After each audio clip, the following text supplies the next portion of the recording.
एक बार की बात है, निचले हिमालय की पहाड़ियों में बसे एक छोटे से शांत गांव में भरत नाम का एक जवान लड़का रहता था। भरत अपने गुस्सैल स्वभाव और अशांत मन के लिए पूरे गांव में प्रसिद्ध था। उसका मन हर समय विचारों से भरा रहता था। विचारों के इस तूफान ने उसके मन को पूरी तरह से अशांत कर रखा था। शांति तो जैसे उसके मन से कहीं गायब हो गई थी। वह हर समय अपने विचारों में खोया रहता और एक तनावपूर्ण जीवन जी रहा था। अपने अशांत मन और गुस्से स्वभाव की वजह से उसके घर वालों और गांव के लोगों से भी संबंध अच्छे नहीं थे, जिसकी वजह से वह खुद को और भी ज्यादा अकेला और अपमानित महसूस करता और भी ज्यादा मानसिक तनाव की स्थिति में चला जाता।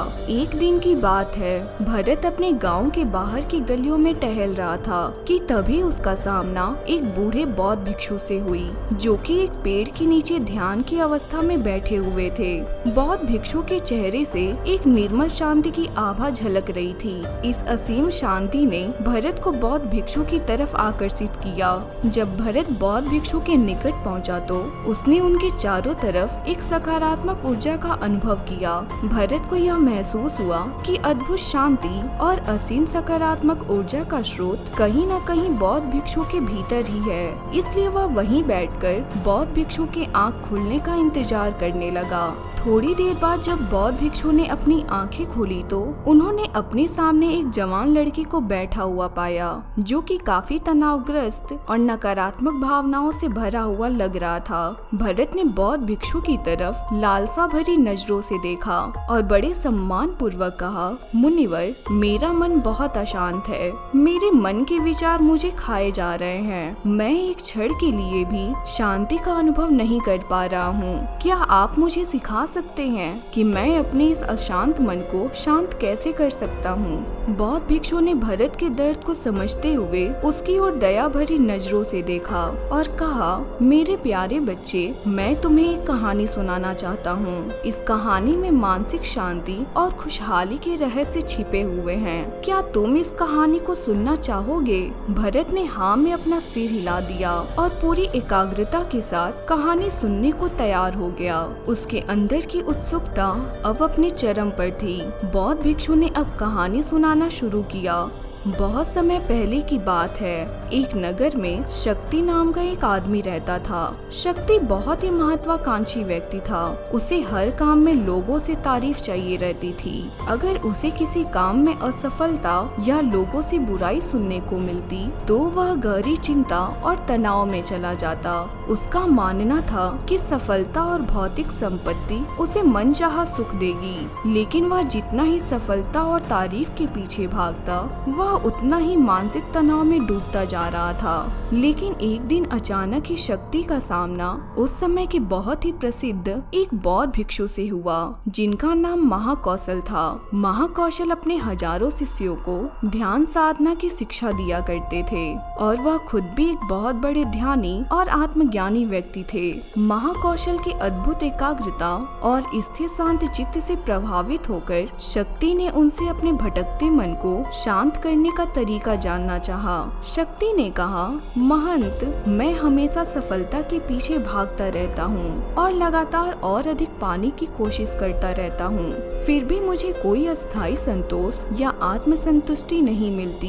इस निरंतर बेचैनी के बीच मुझे शांति कैसे मिल सकती है? भिक्षुक महाकौशल ने शक्ति की ओर करुणा भरी नजरों से देखते हुए उत्तर दिया, तुम्हारा मन एक अशांत नदी की तरह है, जो हमेशा बहता और दौड़ता रहता है, कभी भी स्थिर नहीं रह पाता। अपने अशांत मन को शांत करने के लिए तुम्हें अपने विचारों को बिना किसी रुकावट के जाने देने की कला सीखनी पड़ेगी। शक्ति हैरान था। उसने कहा, लेकिन मैं विचारों को कैसे जाने दे सकता हूँ? आखिर मैं भी तो अपनी इच्छाओं और महत्वाकांक्षाओं से जुड़ा हुआ हूँ। यह सुनकर भिक्षुक महाकौशल मुस्कुराए और बोले, कल्पना करो, तुम्हारे हाथ में पानी से भरा एक गिलास पास है। अब तुम जितनी देर तक इसे पकड़े रहोगे यह उतना ही भारी होता चला जाएगा, और अगर तुम इसे काफी लंबे समय तक पकड़ कर रखते हो तो तुम्हारे हाथ में दर्द होना शुरू हो जाएगा। लेकिन अगर तुम अपनी पकड़ ढीली कर देते हो और इसे जाने देते हो तो बोझ खत्म हो जाएगा। भरत ने कहानी और उसके संदेश को ध्यान से सुना। वह समझ गया कि अपने विचारों और इच्छाओं से चिपके रहना ही उसके बोझ को बढ़ाता है और उसके अंदर अशांति पैदा करता है। अब भरत को कहानी का अंत सुनने का बेसब्री से इंतजार था। बौद्ध भिक्षु ने कहानी को जारी रखते हुए कहा, शक्ति ने बौद्ध भिक्षु महाकौशल की सलाह मानते हुए विचारों को जाने देने का अभ्यास करना शुरू कर दिया। वह अपने विचारों और भावनाओं को बिना किसी पूर्व निर्णय के बस आते और जाते हुए देखता। अब उसने विचारों को पकड़ना छोड़ दिया था। उसके अंदर विचार उठते और स्वयं ही समाप्त हो जाते। धीरे धीरे उसे महसूस होने लगा कि उसकी इच्छाएं और लगाव भी उसके समस्त दुखों का कारण है। जैसे जैसे शक्ति गहरी साधना में उतरता गया उसने पाया कि वर्तमान में रहना ही आंतरिक शांति का एकमात्र स्रोत है। वह स्वयं को वर्तमान में स्थिर करके अपने मन के निरंतर बकबक से छुटकारा पा सकता है। धीरे धीरे शक्ति का मन एक शांत सरोवर की तरह हो गया जो अपने चारों ओर की सुंदर दुनिया को अपने में चित्रित कर लेता है। उसने जीवन की सादगी में संतोष पाकर अति महत्वाकांक्षा और भौतिक संपत्ति के प्रति अपने लगाव को छोड़ दिया। जैसे जैसे लोगों के बीच शक्ति के अंदर हुए इस अद्भुत बदलाव की खबर फैली, दूर दूर से लोग उससे मार्गदर्शन लेने के लिए आने लगे। वे लोगों को विचारों से मुक्त करने की कला सिखाकर और स्वयं के भीतर शांति का मार्गदर्शन देकर लोगों के बीच शांति और ज्ञान का प्रकाश स्तंभ बन गया। शक्ति और भिक्षुक महाकौशल की कहानी खत्म करने के बाद बौद्ध भिक्षु थोड़ी देर के लिए मौन हो गए ताकि भरत के अंदर इस कहानी का अर्थ गहराई से बैठ सके। भरत ने बूढ़े बौद्ध भिक्षु की तरफ देखा।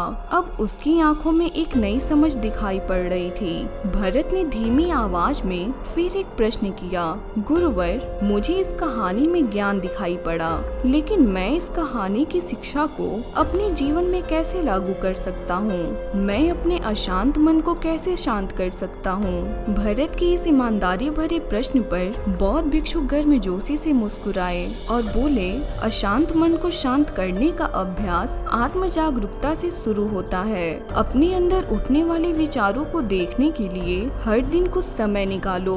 वे भावनाएं जो तुम्हें उत्तेजित करती हैं, उन पर ध्यान दो।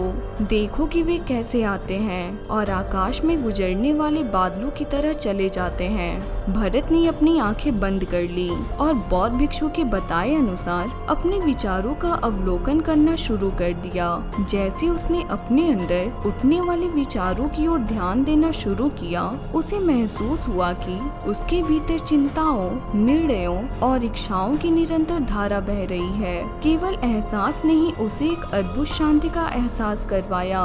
उसे यह भी एहसास हुआ कि वह इन सभी विचारों और भावनाओं से अलग है। बौद्ध भिक्षु ने आगे कहा, जैसे शक्ति ने खुद को हर तरह के लगाव और आसक्ति से अलग कर दिया था, उसी तरह से तुम भी अपने मन को परेशान करने वाले विचारों और भावनाओं को खुद से मुक्त करने का अभ्यास विकसित कर सकते हो। जैसे ही विचार उठें, उन्हें बिना किसी पूर्व निर्णय के स्वीकार करो और फिर धीरे धीरे उन्हें जाने दो और वर्तमान क्षण पर अपना ध्यान केंद्रित करो। लेकिन मुनिवर, भरत ने बीच में ही रोकते हुए कहा, क्या होगा अगर विचार और भावनाएं इतनी मजबूत हैं कि वह बनी रहें और मन को छोड़ने से इनकार कर दें? बौद्ध भिक्षु ने भरत की बात पर सहमति जताते हुए सिर हिलाया और कहा, ऐसे कई मौके आएंगे जब तुम्हारे मन में विचारों का बवंडर चल रहा होगा, जब तुम्हारा मन तुम्हारी बिल्कुल भी नहीं सुनेगा। तो ऐसे समय में तुम्हें अपनी सांसों की ताकत पर विश्वास रखना होगा। बौद्ध भिक्षु ने एक बार फिर भरत को अपनी आंखें बंद करके अपने पेट के फूलने और पिचकने को महसूस करते हुए अपनी सांसों पर ध्यान केंद्रित करने के लिए कहा। बौद्ध भिक्षु ने समझाते हुए कहा, जब भी तुम्हारा मन उत्तेजित और अशांत हो तो तुरंत अपनी सांसों पर लौट आओ। सांसों की नियमित गति तुम्हें वर्तमान के क्षणों में वापस खींच लाएगी और एक शांति का एहसास करवाएगी। भरत ने कुछ देर तक बौद्ध भिक्षु के निर्देशानुसार अपनी आती जाती सांसों पर ध्यान केंद्रित करने का अभ्यास किया।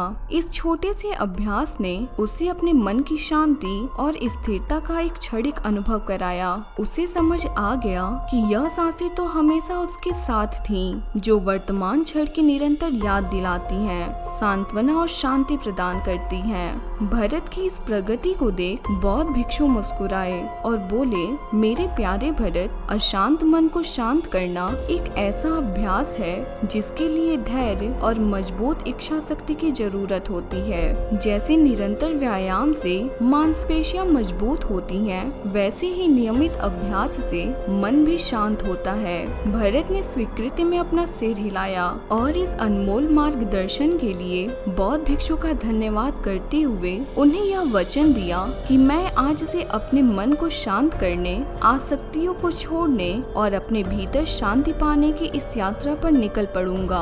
बौद्ध भिक्षु ने भरत के कंधे पर हाथ रखा और कहा, मुझे तुम्हारी काबिलियत पर पूरा भरोसा है कि तुम बहुत ही जल्द अपने मन की शांति को खोज लोगे। लेकिन याद रहे, यह रास्ता इतना आसान नहीं होगा, लेकिन अगर तुम दृढ़ इच्छा शक्ति और खुले दिल से प्रयास करोगे तो तुम जरूर उस शांति को खोज लोगे जो तुम्हारे भीतर है। उस दिन से भरत ने अपने अशांत मन को शांत करने के अभ्यास के लिए खुद को प्रतिबद्ध किया और हर दिन ध्यान करने के लिए एक अलग समय निर्धारित किया।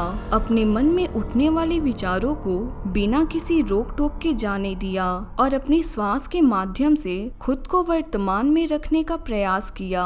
धैर्य पूर्वक अभ्यास करते हुए समय के साथ भरत ने खुद के अंदर गहन परिवर्तन का अनुभव किया। जैसे जैसे साल बीतते गए, भरत को गांव में शांति और ज्ञान के स्रोत के रूप में जाना जाने लगा। गांव के लोग अपने अशांत मन को शांत करने के लिए भरत के पास मार्गदर्शन लेने के लिए आते। भरत ने जीवन के भाग दौड़ के बीच दूसरों के आंतरिक शांति को प्राप्त करने में मदद करते हुए बौद्ध भिक्षु की शिक्षाओं और आत्म जागरूकता की शक्ति को साझा किया। इसके साथ ही उसने लोगों को अपने विचारों को मुक्त करने और श्वास पर ध्यान केंद्रित करने की कला सिखाई। इस तरह वह गांव काफी फला फूला। वहां के निवासियों ने एक स्थिर और शांत मन के अमूल्य उपहार की खोज की। बौद्ध भिक्षु की शिक्षाओं और भरत के द्वारा कराए जा रहे अभ्यास के माध्यम से विचारों को जाने देने और वर्तमान में रहने की कला दूर दूर तक फैल गई, जिसने कई लोगों के जीवन को बदल कर रख दिया।